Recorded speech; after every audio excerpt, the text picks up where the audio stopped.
The rain fell in irregular sheets, slapping the pavement like a frantic warning. Inside the small apartment, Marcus sat upright in bed, eyes wide, listening to a sound that shouldn't exist, a soft, insistent scratching from the corner of the room. It was slow, deliberate, almost intelligent. His hand trembled as he reached for the bedside lamp, but the switch flickered and died mid-motion, plunging the room into a gray gloom. He froze. Something on the wall caught his eye, the calendar. The page for tomorrow was gone. Only today's date remained, but the edge was damp, as if someone had just touched it. Marcus rubbed his eyes. "No," he whispered, voice cracking. He knew he hadn't torn it off. He couldn't have. The scratching grew louder, then stopped abruptly. Silence swallowed the room. Then a whisper. "It's already begun." Marcus spun toward the voice, but the apartment was empty. The air felt thick, heavy, each breath like dragging smoke through his lungs. His hand hovered over the empty spot on the wall. When he touched it, warmth clung to his fingers, sticky, unexplainable. Outside, the streetlights flickered. And then, faintly, a scream echoed, a high, ragged sound that didn't belong anywhere near his building. Marcus's stomach turned. His heartbeat rattled in his ears. He glanced at the calendar again, and his own handwriting stared back at him on the missing page. "Don't ignore it," the words read. And then he realized he hadn't written them yet. Marcus could barely remember when he had last slept through the night. Each time his eyelids drifted closed, fragments of tomorrow invaded his dreams.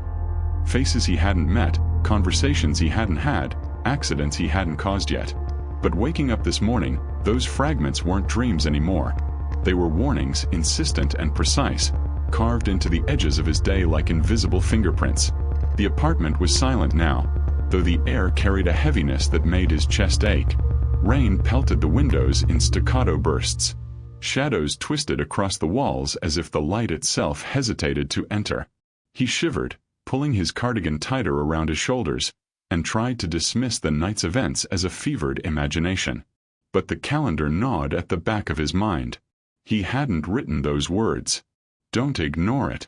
He dressed quickly, the mundane routine grounding him, or so he told himself. Outside, the streets were slick and reflective, the rain blurring neon signs into watery ghosts.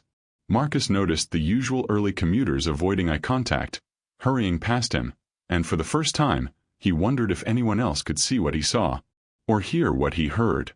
Or worse, remember what hadn't happened yet. At work, the office hummed with fluorescent light, a stark contrast to the wet, gray city outside. Marcus settled into his cubicle, coffee steaming faintly in the morning chill. His eyes flicked to the email on his screen, a message from his manager. "See me in my office. Urgent." He paused. The words were typed hours ago, yet he remembered seeing them in a dream the night before, predicting every line. Heart hammering, Marcus walked down the sterile corridor, feeling the walls close in with each step. The office door swung open before he could knock. "Marcus." The manager's voice was clipped, precise, almost rehearsed. "Did you happen to see the fire drill notice?" Marcus shook his head. No, I must have missed it." The manager frowned, gaze sharp. "It wasn't sent out yet. You saw it before it existed." His words lingered in the air like smoke, heavy and choking. Marcus blinked. His stomach twisted. I don't understand." "You will," the manager said softly, leaning closer. "But remember this. Some things are meant to be seen. Others are meant to be acted upon, or they'll act upon you." The word stung, leaving Marcus with a gnawing dread he couldn't shake. He returned to his cubicle, shaking, and found the office subtly different. Papers arranged in a slightly off-kilter manner. A chair slightly rotated. The hum of the fluorescent lights higher, sharper, more urgent. He glanced at his calendar again. His own handwriting stared back. He hadn't written these appointments yet, these meetings, these tasks. Every detail he had seen in his dreams or in the whispers of his mind was materializing with unnerving accuracy. Marcus left work early, a cold rain following him back home. The city felt unfamiliar, as though he were threading through someone else's memory. At the corner of an alley, a figure stepped into his path. A woman, older, hunched, eyes sharp and unyielding. "You see it too," she said, voice low, gravelly. "Don't pretend you don't. You're remembering it, aren't you? The things that haven't happened yet." Marcus's throat tightened. "Who? What are you talking about?" She shook her head, wrinkled hands grasping her coat. "People like you. We see the future. Not as we wish, but as it will be. And the worst part." Her voice dropped to a whisper. "You can't change it." A car splashed through a puddle, drenching them in cold water. Marcus stumbled back, staring at her, trying to anchor himself in the rational world. But she was already gone, vanished as abruptly as she had appeared, leaving only the echo of her words and the scent of wet earth and smoke. That night, Marcus sat on the edge of his bed, journal open. The pages were blank for now. He wrote down everything he could remember. Fragments of conversations, events, details he hadn't yet experienced. As his pen scratched across the paper, he noticed small inconsistencies, subtle deviations from what he had dreamt. The air in the room seemed to grow colder, the shadows deeper, as if the apartment itself were leaning closer to watch. A faint scratching sound came again from the corner. The same deliberate rhythm from last night. Marcus froze. The calendar hung on the wall, trembling slightly as though caught in a breeze that didn't exist. Then the whisper. "It's only the beginning." He shivered, knowing she was right. Seeing the future wasn't a gift. It was a trap, a slow tightening of hands around his mind, and he had no choice but to follow the path his own memories had already paved.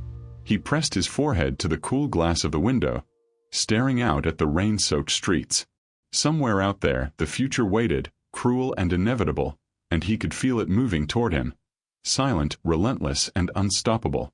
Marcus woke to the sound of the alarm clock buzzing insistently. For a moment, he couldn't remember where he was, or why his chest felt tight as though the air itself were heavier than it should be.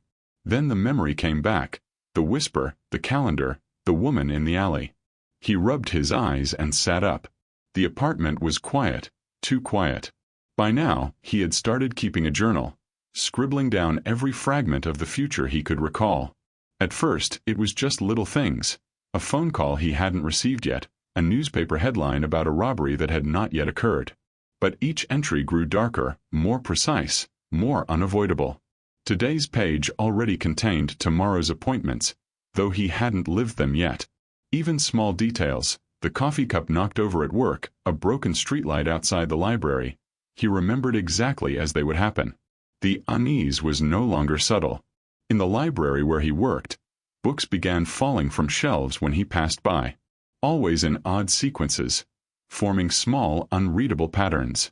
A cat hissed at him once, its fur standing on end, before disappearing into the shadowed stacks. Colleagues whispered to each other behind his back, glancing at him with furtive eyes. One of them muttered something he couldn't quite catch, but it sounded like a warning, though he didn't know from what. He started visiting the old records room in the basement, hoping that if he could find any clue, some historical pattern, he could make sense of this. There were journals, letters, even old police files documenting strange events. People seeing things that had not happened, predicting disasters, writing down details of crimes before they occurred. One case caught his attention, a man who had recorded an entire year of future events and then vanished, leaving nothing but his notes and a single scribbled message. "I tried to change it. Don't." That night, Marcus dreamed again, but this time it wasn't a dream. He was awake, or something close to it. He saw himself standing in a room he had never been to, watching someone enter, someone he knew, someone he would see tomorrow. He could hear his own voice, whispering words he didn't remember learning. "You can't stop it. You never could." The next morning, the woman from the alley appeared again. This time, she didn't vanish. Her eyes were sharp and unwavering. "Have you written everything down?" she asked. I think so," Marcus replied, though his voice trembled. "Good," she said. "But writing isn't enough. You need to pay attention. They watch. The future isn't passive. You can see it, but it will respond. If you try to change it, it adapts." Marcus felt a chill creep along his spine. "Who are you?" She smiled faintly, almost sadly. "Someone who's lived this long enough to know the patterns. You'll understand soon. Or you won't." He returned home shaken. That night, his apartment felt smaller, the shadows deeper. He could hear whispers again, not from outside, but inside, barely audible like wind passing through the cracks of his mind. He covered his ears, but they persisted, forming words he couldn't quite grasp. Days passed. Marcus's recollections of the future became more precise. He knew exactly when the elevator would get stuck, when a glass would fall and shatter, when a colleague would trip on the stairwell. It was uncanny, terrifying, and yet fascinating.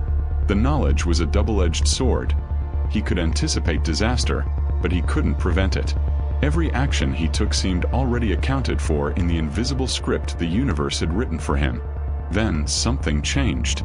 Objects began moving on their own, not violently, but subtly.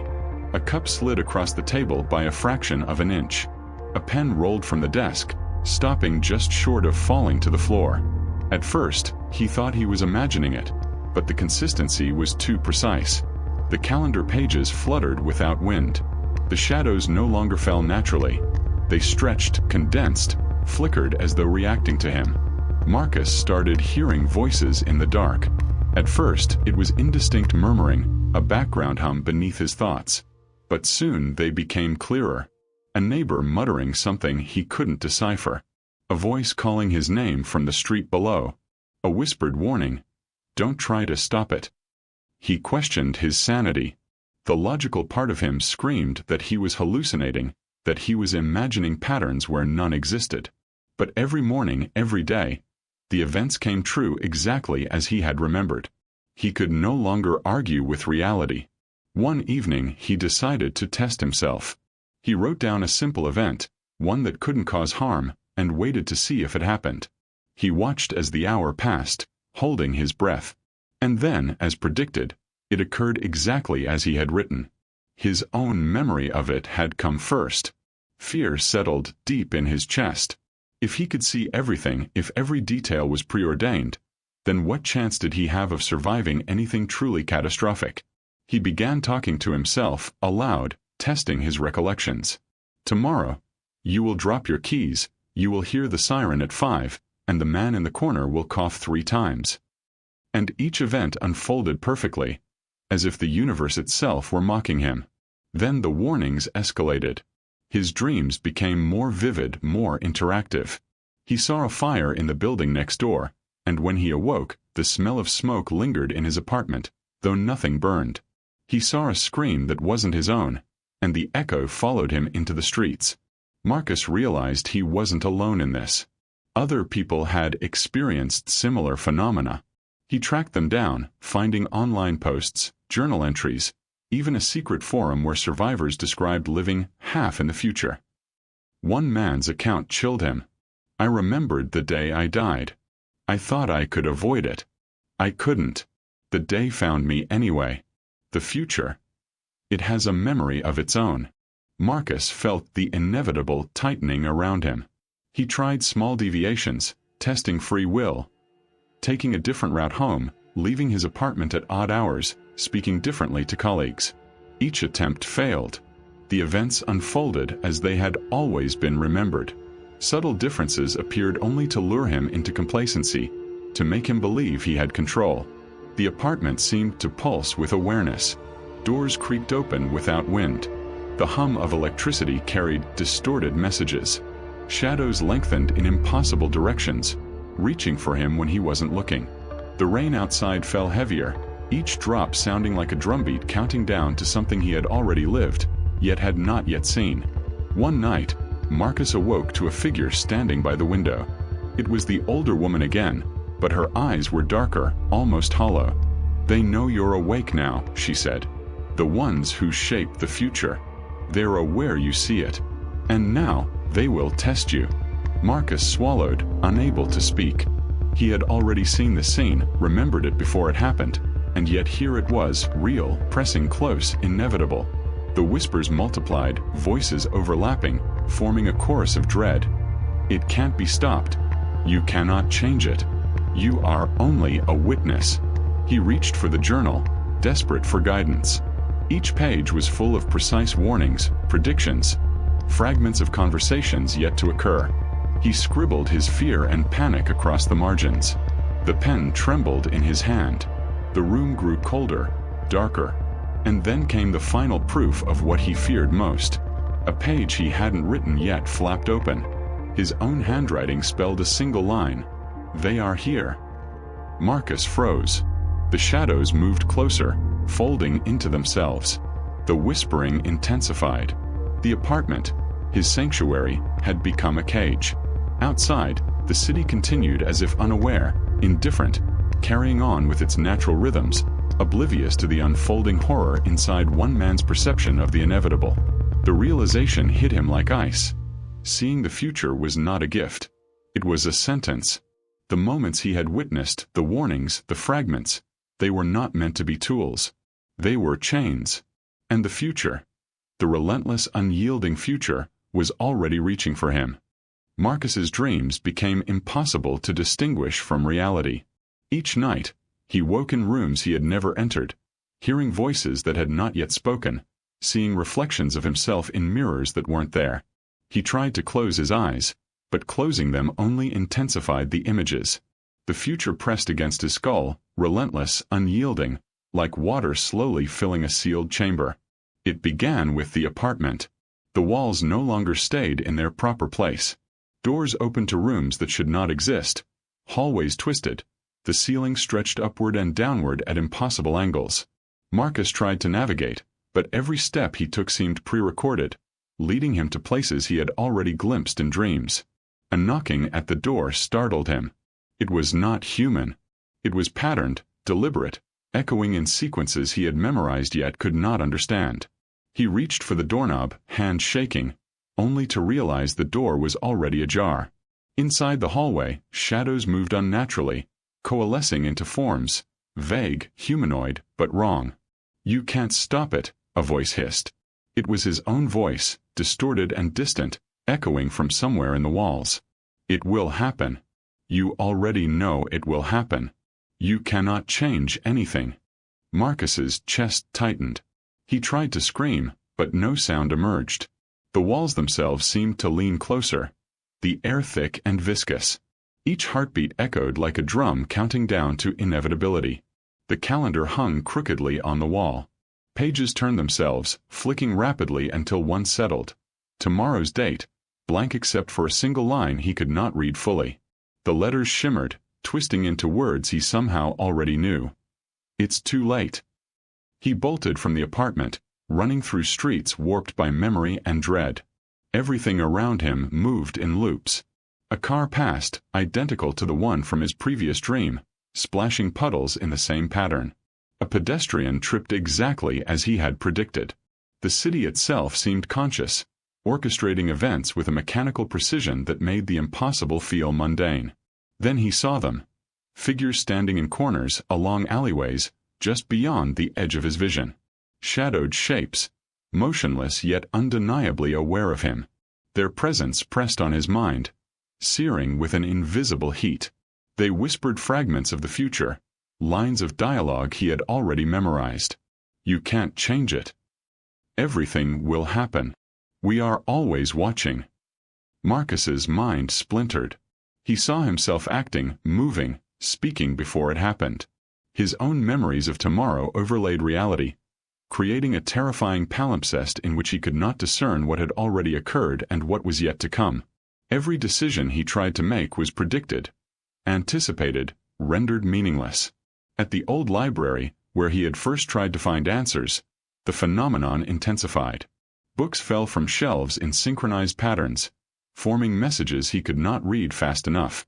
Dust swirled in the air unnaturally, shaping vague symbols that dissolved before comprehension. He heard footsteps behind him, but when he turned, no one was there. He knew instinctively it was not absence. It was inevitability manifesting as emptiness. Then he heard her voice, the older woman. "Marcus, you've reached the edge. This is where it ends or begins anew." He spun around. She stood by the exit, her eyes reflecting an impossible darkness. "What do you mean?" he demanded, though fear made the words tremble. The future. It's a tide, she said, stepping closer. You cannot swim against it. You can only float, drift, survive, or be consumed. A sudden flash of insight. He remembered her warning in the alley, and in that memory, he saw the corridor bending around him, walls stretching impossibly. The shadows of the observers leaned closer, elongating into grotesque forms. The air vibrated with their attention, a low hum filling the space. Suddenly, the door slammed shut. Marcus was trapped. The lights flickered, casting long, alien shadows across the room. He could hear whispers inside his own head, overlapping. You can't escape. You are the script. It was always you. It ends tonight. Panic overtook him. He ran to the staircase, pounding on the railing, trying to climb higher, but the steps repeated endlessly. He realized then that time itself had warped. Seconds stretched, minutes compressed, and he could feel the events of tomorrow flowing into tonight like water through a funnel. In the haze of distorted reality, he saw the people from his visions, the friends, colleagues, even strangers, acting exactly as he had remembered. Some smiled faintly, eyes vacant yet knowing. Others screamed, echoing sounds he had only dreamed. And above it all, the shadows watched, patient, inevitable. Marcus reached the roof. The city sprawled beneath him, the rain shimmering like liquid mirrors. He tried to shout to warn anyone to change a single detail, but the words were swallowed by the storm. And then he saw himself, another Marcus, standing at the edge, mouthing the same words he had spoken countless times in memory. It's too late. Horror clawed at his mind. He understood now. His memory of the future was not a gift.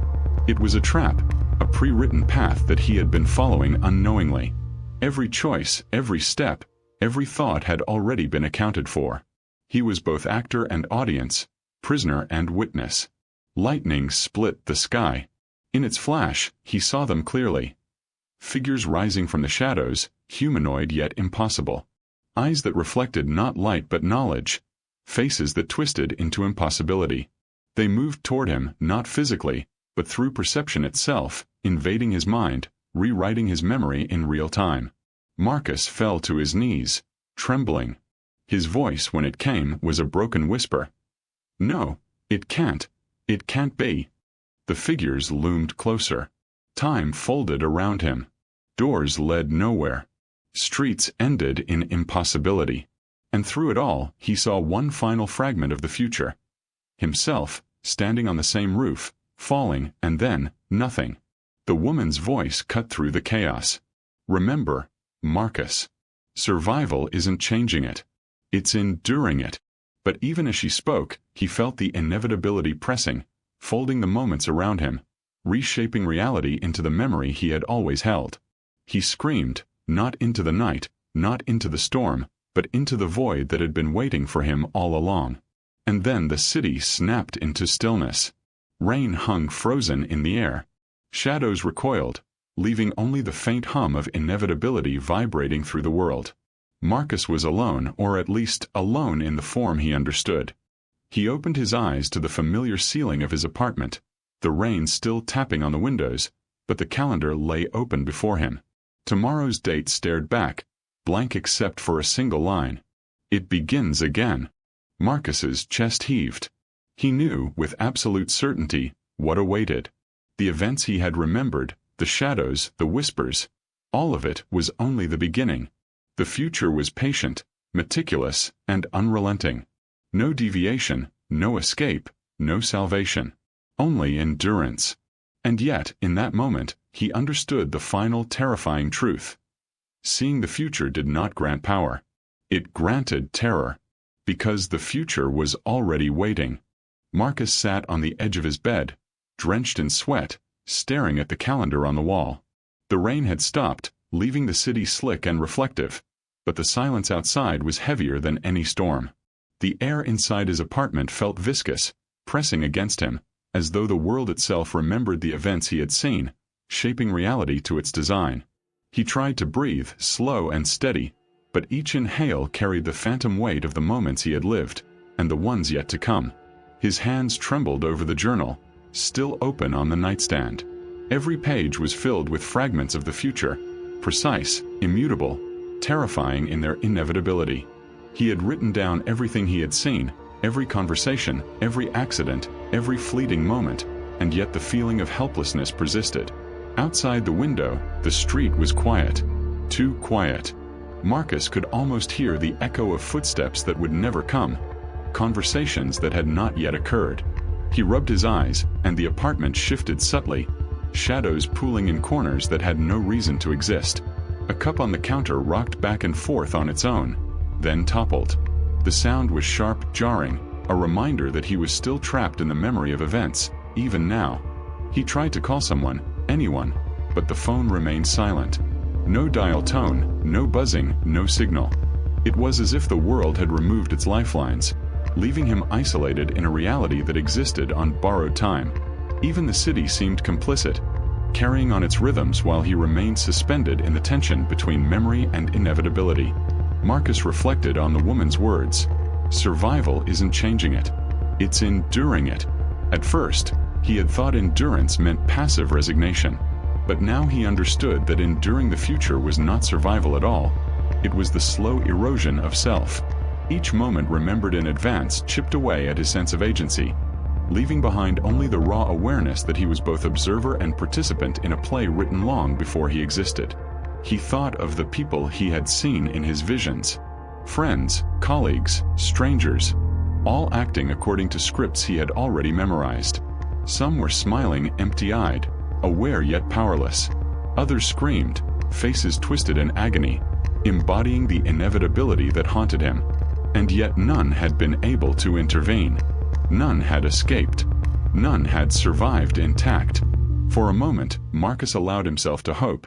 Small, desperate hope, that he might find a loophole, a detail overlooked, a deviation in the sequence that would grant him freedom. He stood, walking the apartment in a circle, eyes scanning the walls, the furniture, the shadows. But everything was accounted for. Each object, each movement, each whisper had already been observed in memory. Nothing was random. Nothing could be changed. He sank back onto the bed, feeling the weight of realization settle over him. The future wasn't something to influence or avoid. It was a presence, patient and meticulous, folding moments around itself like a living thing. And now, he was fully aware of it. Fully conscious of the inevitability. Fully powerless. Hours passed, or maybe minutes. Time had lost meaning. The city outside shifted with the light, windows glowing, vehicles moving, people passing without notice. But Marcus felt none of it. He existed in a bubble of foreknowledge, a prism of events seen and yet unchangeable. A shadow flickered at the edge of the room. Marcus froze, recognizing it immediately. The figures, the observers, the shapes that haunted his visions were here. Not in the physical sense, but in perception, in the awareness that bent around him. They were patient, waiting, indifferent. And he knew that they would remain silently until the last moment of what he had already lived and what was yet to come. He closed his eyes, trying to shut out the presence, but the memories of the future pressed against him, relentless. He remembered the screams, the falling, the confrontation on the roof.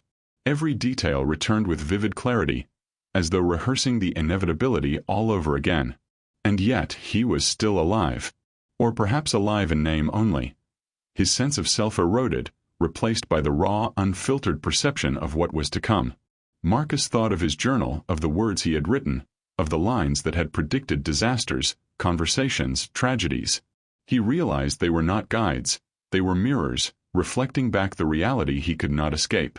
Each entry was a reminder that knowledge had not granted him control, only insight into the machinery of fate. He leaned against the wall, pressing his forehead to the cool surface, listening. At first, there was nothing but silence.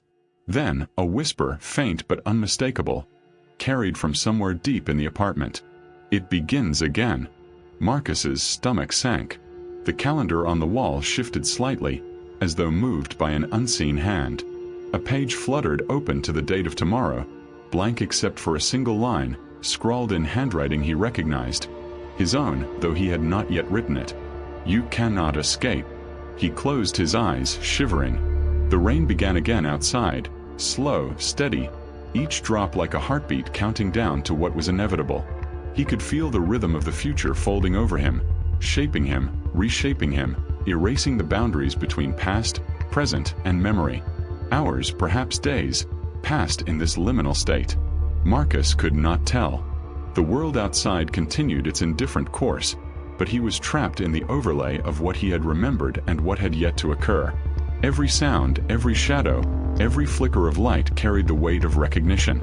Every movement, even his own, was both foreseen and unfolding in real time. Then he saw it, a faint, impossible reflection in the window. Not his own, but another version of himself, standing behind him, silent, watching.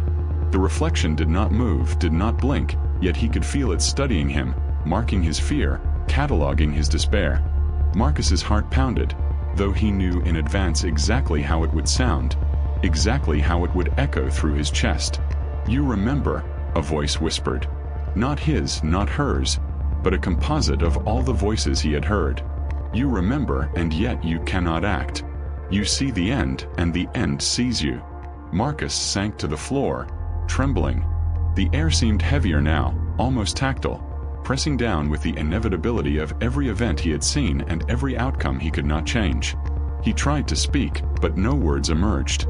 His mouth moved, lips forming sentences, but they vanished before sound could reach the air. Time continued, indifferent and cruel.